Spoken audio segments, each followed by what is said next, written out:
Wala nang dakilang kagalakan sa ganang akin na gaya nito na marinig na ang aking mga anak ay nagsisilakan sa katotohanan. A father must be proud of kapag nalaman nyo at nakita ninyo, okay, na tama at nagbunga ng maganda ang inyong pagsisikap sa maayos na pagpapalaki ng inyong mga anak.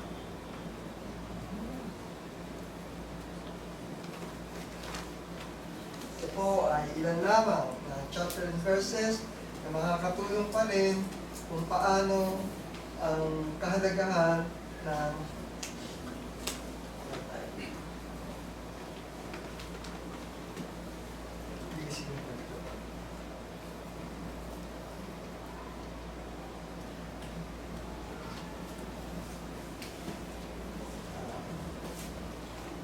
So, as we close, we are not closing on the part na kung saan, sinabi ko po dito, okay, masyadong early kung magse-celebrate tayo ng Father's Day ngayon.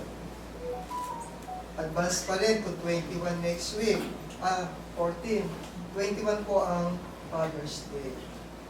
But, as we remember our earthly father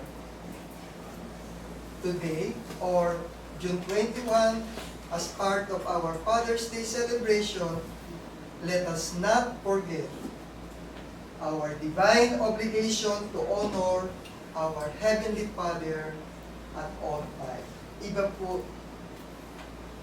ang pag-alala sa ating Panginoon, sa ating Ama nasa langit. Masigit bigyan natin ng atensyon, panahon, at higit sa lahat, maging bahagi ng buhay natin yung ating panahon sa ating Panginoon, gaya ng ginagawa nating paglilingkod at pagsamba tuwing unang araw ng sanlinggo, upang ang buhay ng bawat isa sa atin ay tumungo sa tamang landasin, na kung saan ang buhay na walang hanggan. Magandang umaga po sa inyo.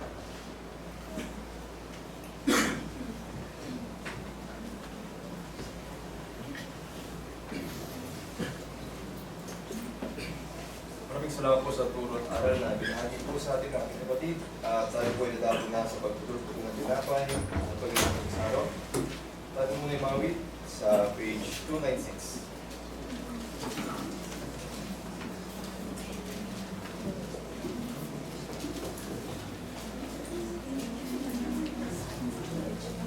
Page 296 po. In remembrance of thee. Ready?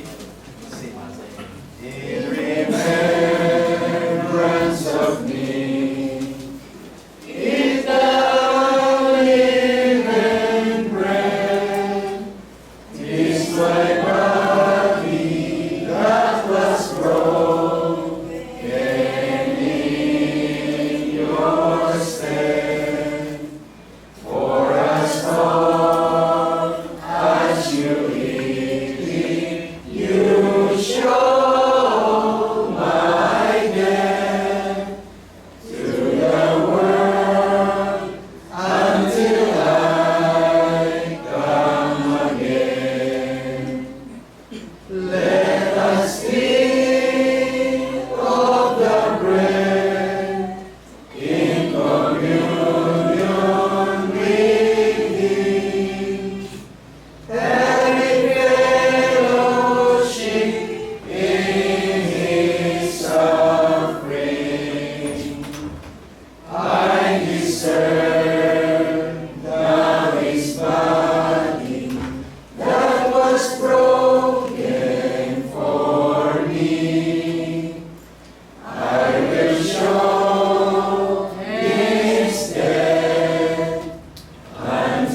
talata sa 1 Corinthians chapter 11 verses 23 to 29.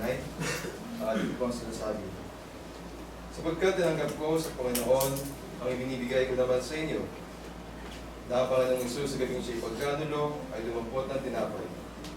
At nang siya'y makapagpasalamat ay kanyang pinagputol-putol at sinabi, ito ay aking katawan na pinagputol-putol dahil sa inyo. Gawin niyo ito sa pag-aalaala sa akin. At yun din naman hinawakan ng sarong pagkatapos sa makahapon, sinasabi, ang sarong ito ay siyang bagong tipan sa aking dugo. Gawin niyo ito sa tuwing kayo mag-isinom sa pag-aalaala sa akin. Sapagkat sa tuwing kanin ninyo ang tinapay na ito, at inuman ninyo ang saro, ay inihayag ninyo ang pagkamatay ng Panginoon hanggang sa dumating siya.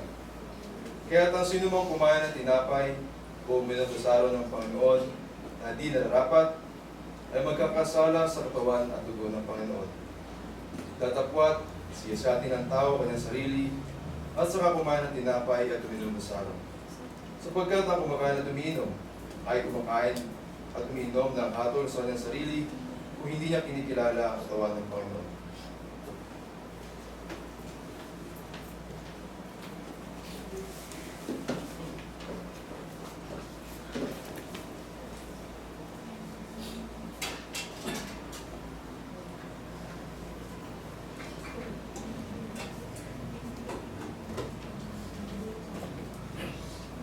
Today po lahat para sa kanila.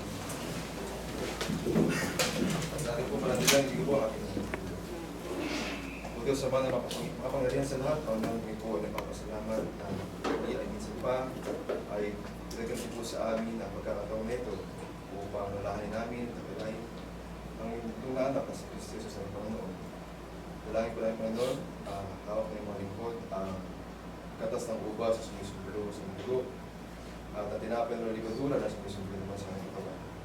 Nawa po ay basta gusto niyo po ang mga bagay nito at ang mag-isa po sa amin natanggap. Dalangin po namin at pagbulit po sa amin ng kakawalan sa lahat po namin pagkakasala o pagkukulang sa iyo, Panginoon. At din ay pagtibayin po ang aming pananampalataya. Ito po ang aming samang dalangin sa ngalan po ng anak na si Kristo Jesus. Amen. Tawag po tayo para sa pag-ambagan. Bumulibasa ng dalata sa 1 Corinthians chapter 16 verses 1 to 2. Ngayon tungkol sa ambagan sa mga banal, ay gawin din naman ninyo kaya inutos ko sa mga iglesia ng Galacia. Tuwing unang araw ng isang linggo, bawat sa inyo ay magbubod na magsimpan, ayon sa kanyang iniginhawa, kung huwag nang gumawa ng ambagan sa pagpalento. Tuwidin po natin ang page 68, ang una at kaapat na stanza lamang po. When our life billows your tempest tossed. Ready? Sing. When upon life billows you are tempest tossed, when you are discouraged thinking all is lost, count your many blessings, take them one by one, and it will surprise you what the Lord has done. Count your blessings, name them one by one. Count your blessings, see what God has done. Count your blessings, name them one by one. Count your many blessings, see what God has done. So amid the conflict, whether great or small, do not be discouraged, God is over all. Count your many blessings, angels will attend. Help and comfort give you to your journey's end. Count your blessings, name them one by one. Count your blessings, see what God has done. Count your blessings, name them one by one. Count your many blessings, see what God has done. Tabi muling ibubuhod at manalangin. O Diyos, Ama, nakakapangingin po sa lahat. Panginoon, kami po muli ay tataas ang mga pinig ng may dala pong mas pusong pasalamat Panginoon sa lahat po na magpapala at yaya po na binigay niyo po sa bawat isa. Hindi po Panginoon, kami po ipapasalamat sa araw na ito na tulungin po sa amin ng buhay at kalakasan Panginoon upang sampaling po namin ang aming tungkulin bilang Kristiyano. Dalangin po namin Panginoon ang mga salapi na aming pinagpapagagan. Nawa po ay magamit ito sa pagpapalaganap ng Ebanghelyo at din sa pagpapaunlad ng bayan sa mga Panginoon. Dalangin din po namin ang magamit ito upang makatulong din po sa mga kapatid po namin na nangangailangan po sa mga pinasya.